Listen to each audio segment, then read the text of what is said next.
Christine Hermosa, sasagutin ng lahat ang kontrobersyal na katanungan. Nagpakasal na nga ba sila? Maghihiwalay na nga ba?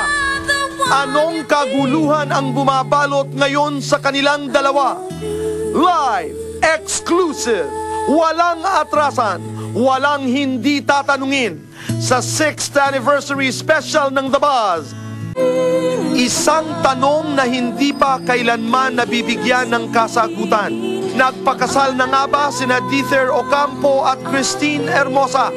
Sa unang pagkakataon, Dither Ocampo, Christine Hermosa, ibibigay na ang lahat-lahat live. Ang mga mabibigat na revelasyon, sa inyo na sa 6th anniversary. Samantala, may bagong Apple of the Eye daw ngayon si Aga Mulak. Alamin natin mula kay Star Patroller, Nina Corpus. Nina.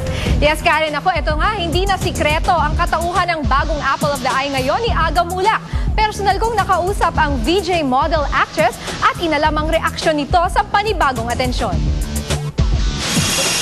Tapos na ang matagal na paghahanap sa babaeng magpapatibok sa puso ni Aga Mulak sa Okay Fine To ang gusto nyo. Siya ay walang iba kundi si Mariel Rodriguez. I was very flattered kasi alam ko nga po na marami pong girl. Ganda, tuwang-tuwa si Aga sa bago niyang leading lady dahil pala kaibigan nito. The first time I saw her there sa studio, she was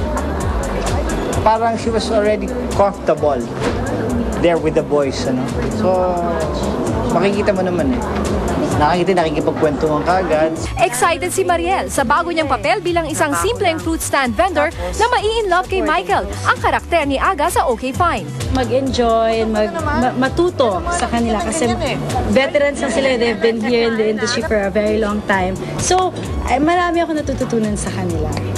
Pero tila nahihiya pa si Mariel nang tanungin siya kung paano niya napatunayang mahal na mahal niya si Aga sa audition. Oh my God! Parang ganun sabi ko ganito, Michael, you're married. But I love you. Oh!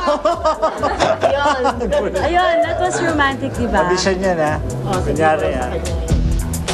Hanggang saan kaya